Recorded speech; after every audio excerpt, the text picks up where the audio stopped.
Hello loyal viewers, it's time again for you to listen as I ramble on about something that I adore. There was some deliberation about which video to make next, but no more. I often try to find a balance between covering a record that I enjoy and have something to say about, but that will get views on YouTube. But guess what? I've only gone and managed to land a writing job. I've been working towards this for my entire adult life, and now I have a chance to prove that I can do it. And so, this channel is now firmly in the hobby hole of my life. Not only will it not be a source of income, but I'm not even going to think about trying to turn it into one anymore. I'm just gonna cover albums I adore. You can still go and follow me on Patreon though if you want. I'm Royston Charmaine, and this is Exploring the Concept.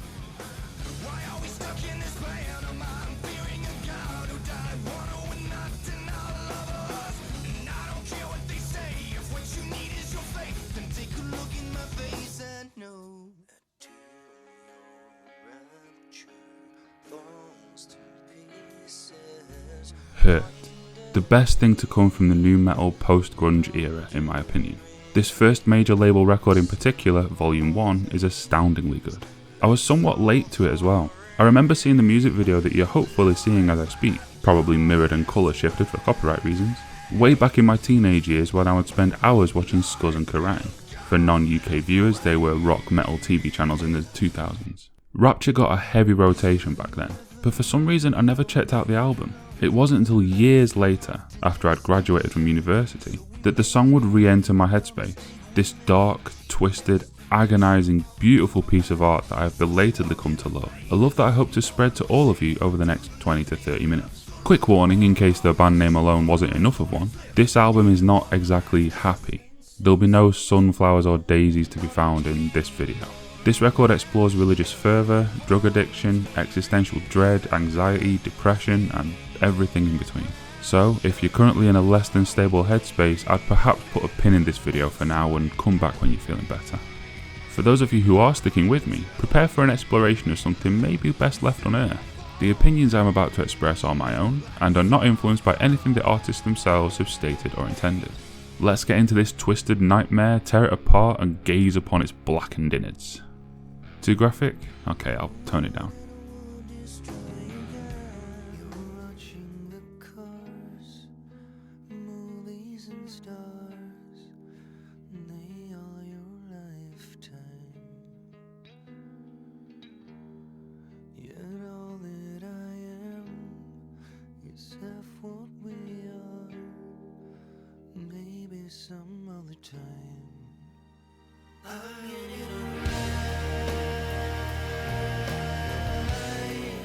The musical equivalent of a cold open greases to begin the record.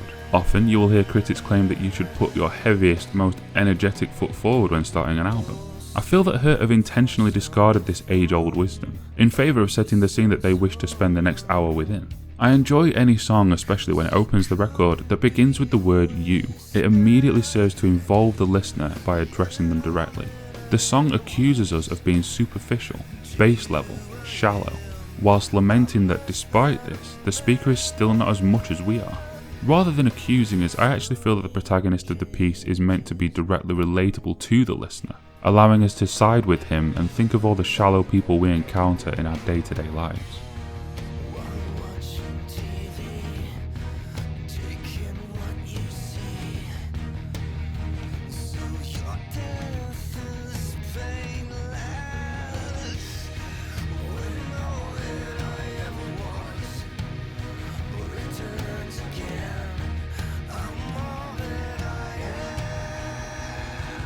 Get ready for a lot of these sinister undertones. There is no direct, explicit threat here, it remains merely implied, albeit strongly so. If you feel creeped out, that's the idea.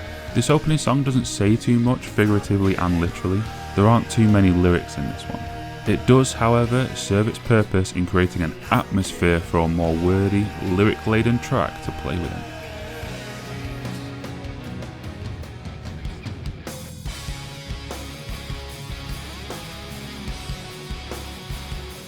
Here we go, the song that got me into the band. Such a shame that I never bothered to listen to the lyrics that first time around, they are genius.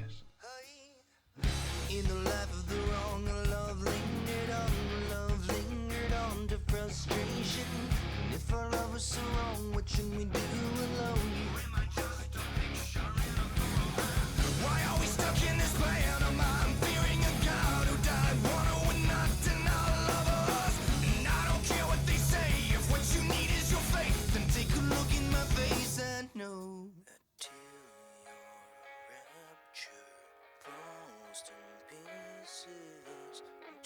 There's a lot to unpack here, and I'm gonna have to mangle the song in the background here as I'm covering each verse in its entirety. The first verse takes shots across the bow of those religious people who wish to force their ideals and morals onto those who do not wish to abide by them. I'm reasonably certain that the people doing the speaking here are same-sex couple, judging from the verbiage in the first line, the life of the wrong. Most, if not all, major Western religions decree that same-sex relations are abhorrent and fundamentally wrong, enough alone to earn damnation. The speaker seeks to challenge this idea, stating, correctly, that even if such a God did exist, which it doesn't, it wouldn't have created them to exist in isolated misery, lacking for love. The speaker then throws the hypocrisy back at their critic, asserting that their faith is their own, and that the afterlife that they so ardently assume will reward them and punish the wicked will never come to pass.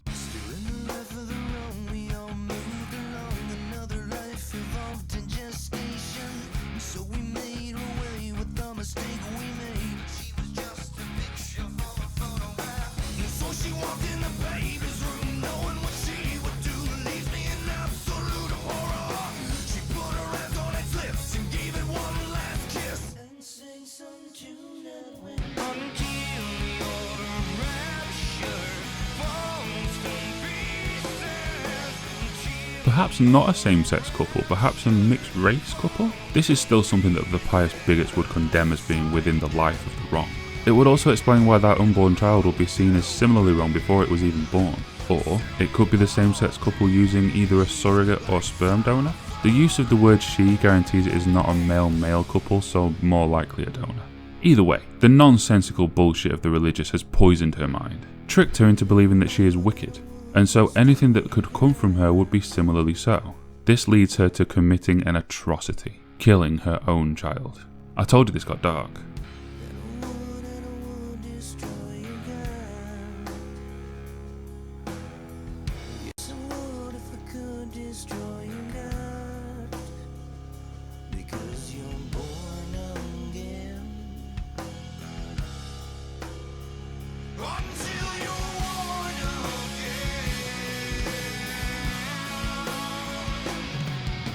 I sincerely hope that there is nobody in your life that makes this line sing as much for you as it does for me.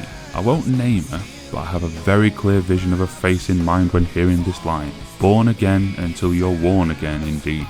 This line attacks those who live as petty, cruel, awful human beings, only to find God and suddenly expect to be treated as if they never undertook any of the heinous actions that the people around them still vividly recall and struggle to overcome. Fucking piece of shit cunts, every last one of them. No, I shouldn't say that. I'm sure there are many people who, after a rough life, find genuine solace in religious communities and the stability afforded within them to attempt to atone for their actions. However, there are no shortage of people who suddenly realise that they are gigantic fucking arseholes, and so try to hide behind gods and holy texts to try and claim that they are changed and that they can no longer be held accountable for their former actions. But cunt doesn't just scrub off, and so these people use their newly found piousness to lambast those around them into feeling inferior and undeserving of life. This may have become too personal. I'll take a quick break and come back.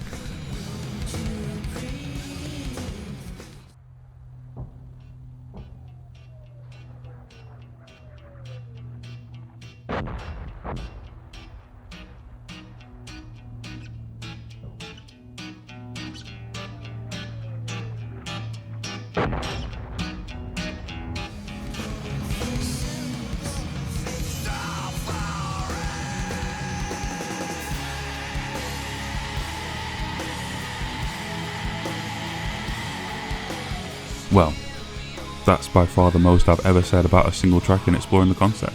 Let's just move on.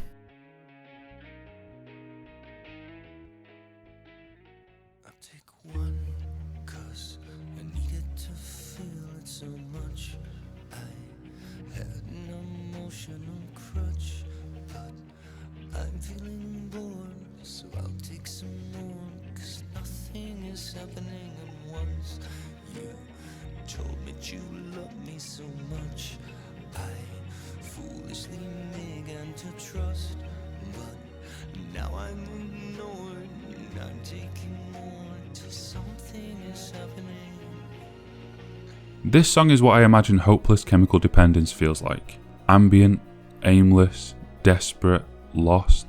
The blasé manner in which the drugs are accepted in this opening passage betrays the lack of even the faintest hope that the protagonist could resolve his situation. He is bored, he needs a stronger crutch. He is deep in a pit that he knows he cannot escape. He remembers a time when he thought himself happy, but lambasts himself as a fool for thinking that it could last, that he might be deserving of it.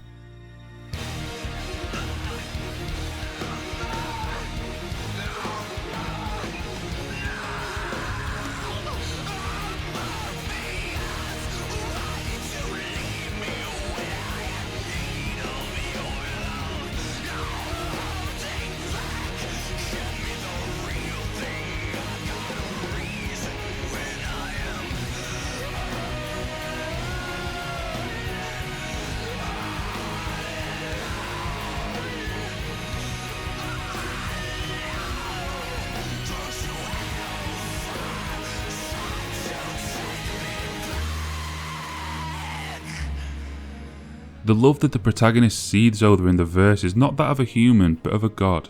He feels that his faith betrayed him, left him alone in this darkness from which he cannot escape. He blames this god for his demise, and screams that he cannot be saved, and that he doesn't want to be. The atmosphere of this track is incredible. I've seen Hurt referred to as nu metal, but then this is more of, not quite goth, not really metal either. It's a genre of its own. Let's call it existential dread rock.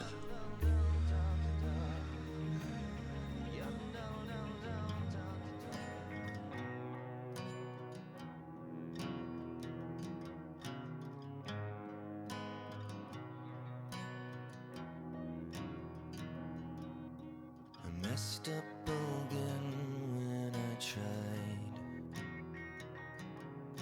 You spend all your money, then die. And oh, by the way, with all you did, nothing has changed. So lying like a waste by the side, as everything just falls apart.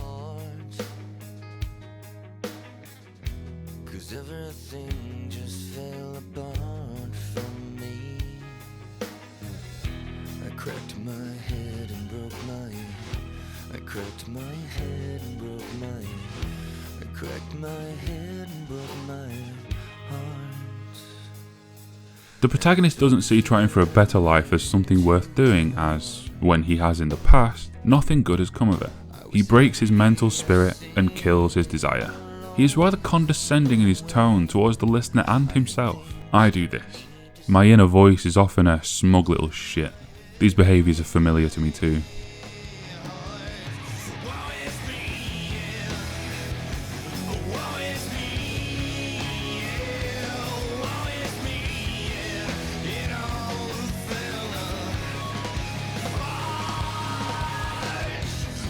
He doesn't feel any sympathy for himself anymore. He isn't wallowing in self-pity, rather in a pit of self-loathing. He lambasts himself for his lack of action and movement in improving his lot. The mocking words ring around in the mind of someone who knows they aren't trying as hard as they possibly could be.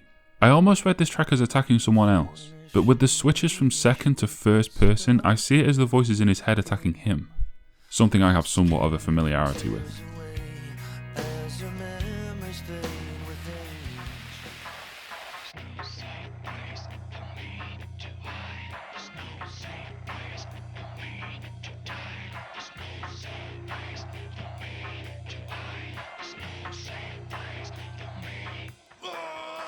A dark start, feeling like there isn't anywhere our protagonist can go to escape from himself, the depression that haunts him.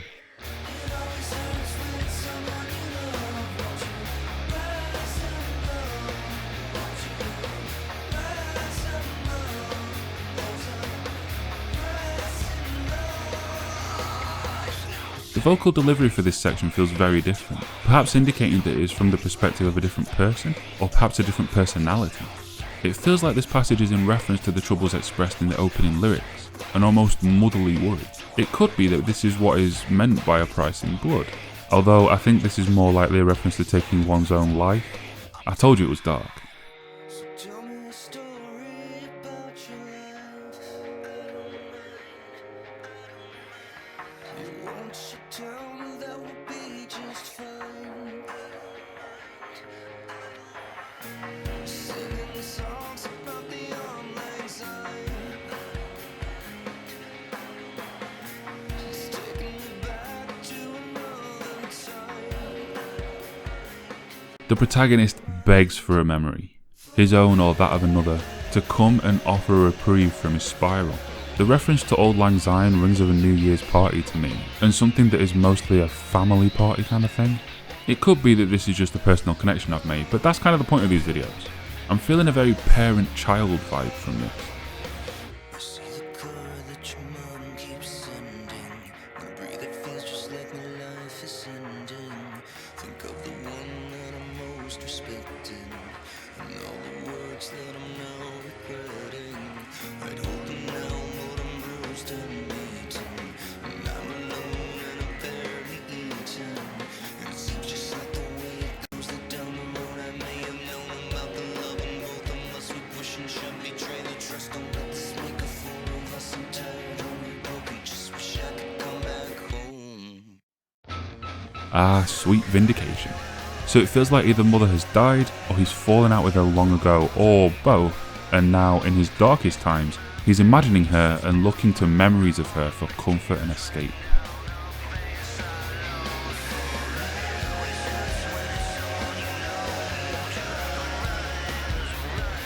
I'm writing this video in drips as it's very heavy going. Again though, this is another track from this record that explores the darkest parts of humanity, and grinds along with a beleaguered crawl through broken glass. This album is exceptional, but you have to be in the right place for it. Again, those of you going through similar thoughts to those expressed in these songs, maybe leave this video here. After years of struggling, I finally admitted my own issues to myself last winter. I sought professional help via the NHS, and as arduous as that process was, I'm far better off for it. Please, don't suffer alone. Talk to a professional. They are called as such for a reason. I recognise the irony in me saying at the start of this video that I can now cover anything I want, and I've gone straight to this. I feel I have something to offer on these subjects, I guess. That probably says a lot about me. Moving on.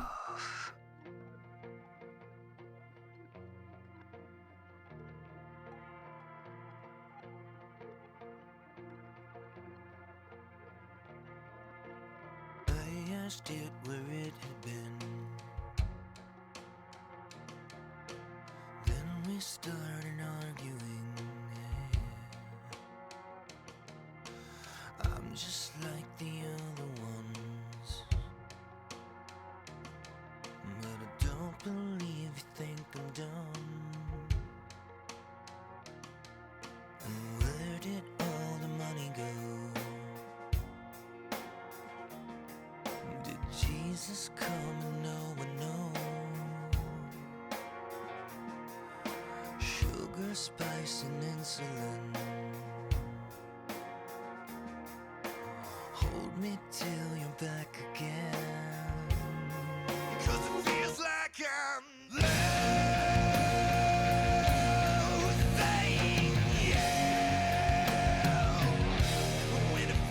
We begin by referring to a person as an inanimate object, calling them it. This is explained in the later line referring to drugs that have been presumably purchased by the person being addressed. This entire section speaks of a relationship falling down due to the drug dependencies of one of the participants. They are spending all of their joint earnings in secret, becoming something less than human, a human that the protagonist vows to await the return of so that he can help. we can try to laugh it off, I guess. Claiming blissful listlessness, but I miss how it used to be.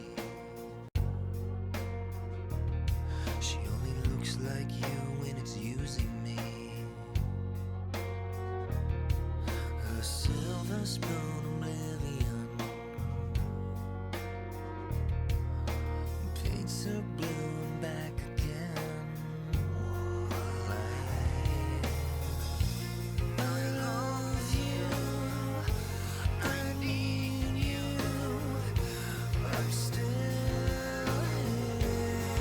and I fear that I'm loved. Wow, the lyricism on this record, whilst dark, is incredible.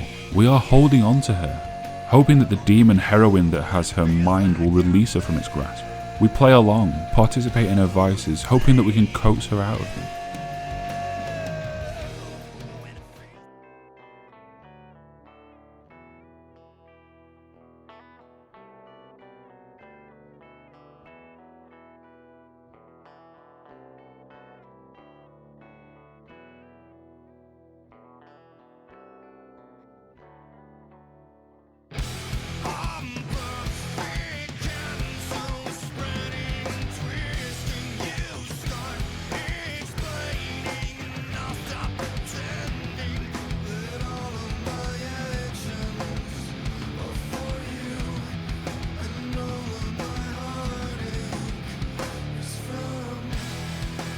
Another dissolving relationship, bitterness overflowing in this one, replacing the pain and desperation from the previous track.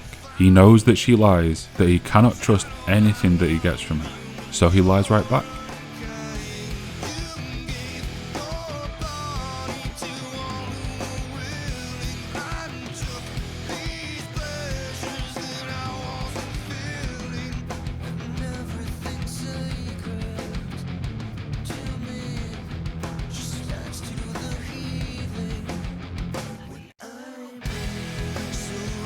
She cheated on him, finding in others what she could no longer find in him. He had held their trust as something that he could believe in, and now it sickens him to know that it was never real. It was never there.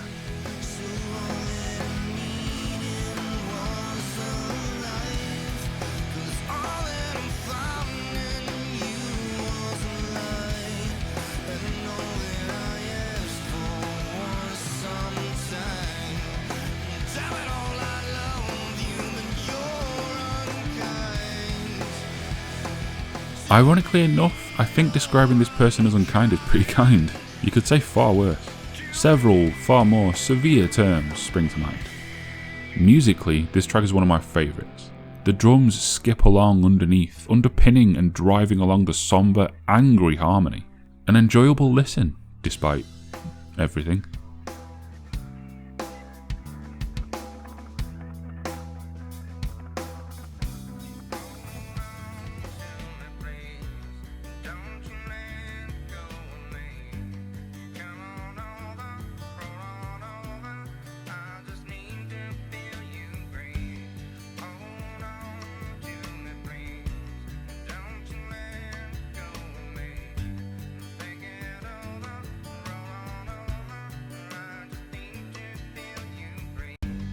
Have I accidentally stumbled into a country record?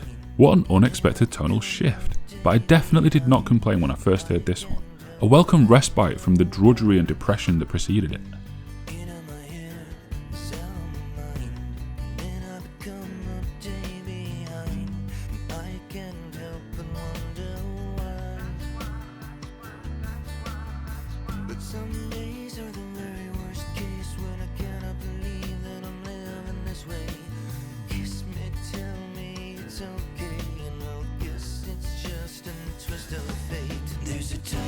The protagonist can become lost in his mind, dragged into spirals by his own thoughts, becoming lost in time as he attempts to untangle them. He reaches out for help from his destiny.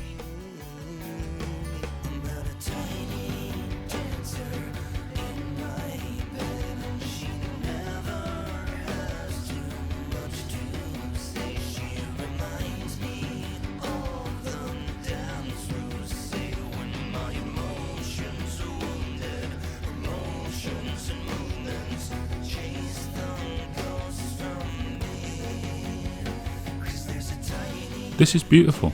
Her mere presence, this beautiful creature who comes into his bed and his life, is enough to ease his troubled mind and guide him towards light and peace. The Danse Russe referred to in this section, as well as the title of the track, is a short poem by William Carlos Williams. Yes, William Williams. Is that right? Somehow while writing I never noticed that his name is William Williams until I read it out loud. I just had to check that that was right, and it is. Mr. and Mrs. Williams? Don't do that. Anyway, the film is about dancing naked in front of a mirror, witnessing the sunrise, feeling a moment of solitary joy.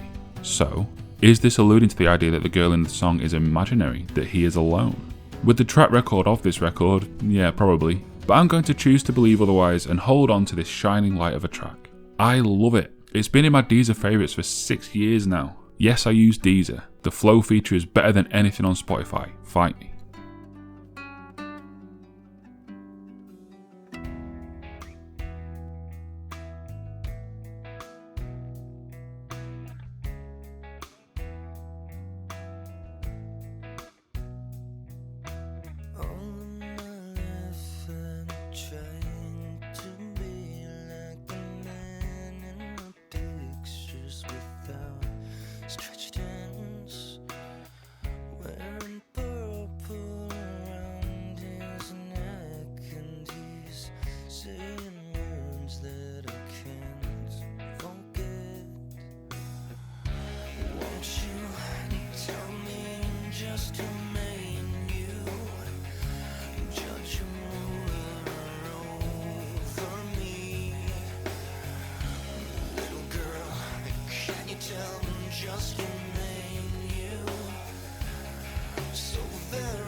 Even the guitar line in this section feels condescending. Nobody judges Christians more than other Christians. The protagonist lashes out at those who seek to call him less of a believer because he isn't as pious and bland as they are.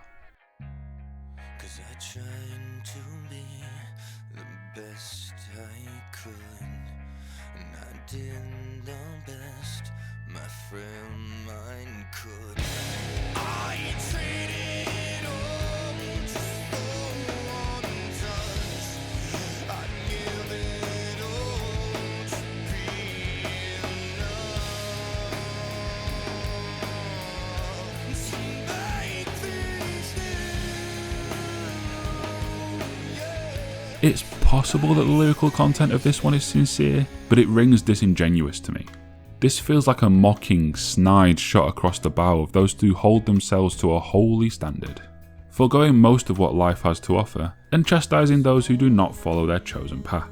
I'm aware that I could be wrong, but this feels like, well, not parody per se, but definitely patronising and insincere.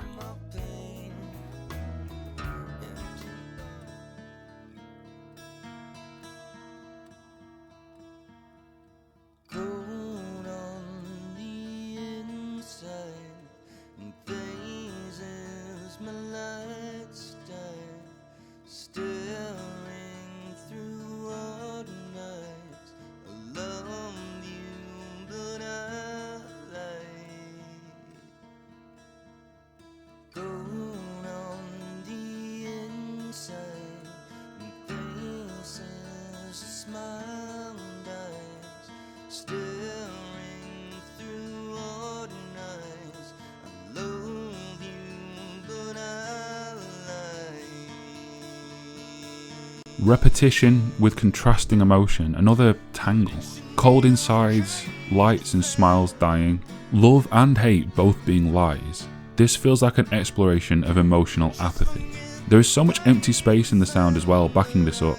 Just the vocal, an acoustic guitar, and some sparse strings to draw attention to the relative emptiness of the song. Pushing me okay, the sun.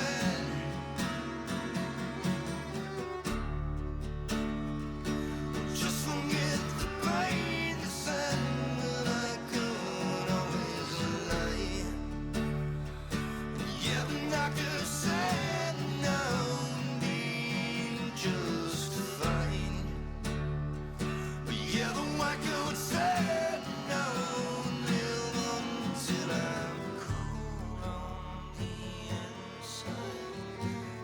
As somebody who has recently had to drag myself through an extended period of depressed apathy, this is something that feels accurate. The doctors did help me, but not before offering a chemical solution.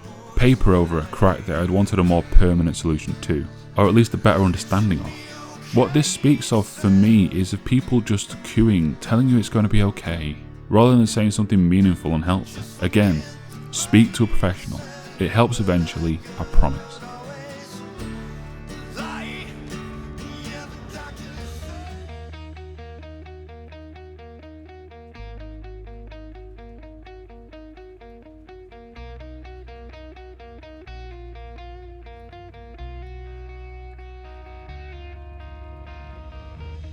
our mistake was the love we made. I didn't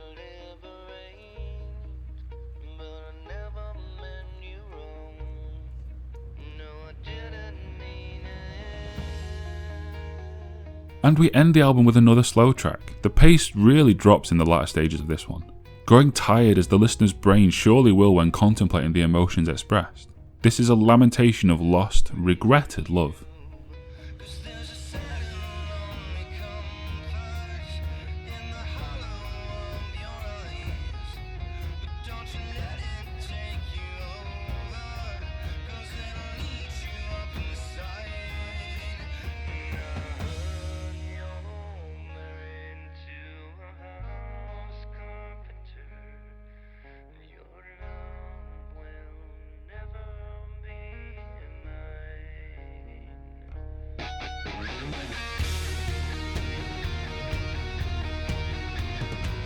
Her love for him died and found a new spark in the love of another, a house builder apparently.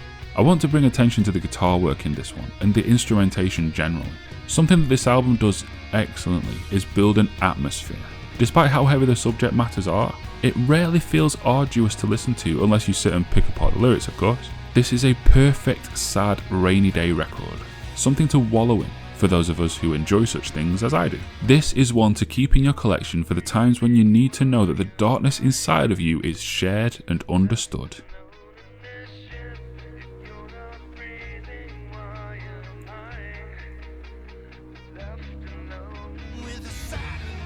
I hope that you've enjoyed this record and my exploration of it. Sorry about the rant earlier on, I don't know what came over me. If you enjoyed your time here, please like the video, subscribe to my channel, and maybe even check out my Patreon page. It'd be cool to cover my costs on this hobby, and I will cover any album you want for a tenner. For now, I've been Royston Charmaine, and until next time, peace and love.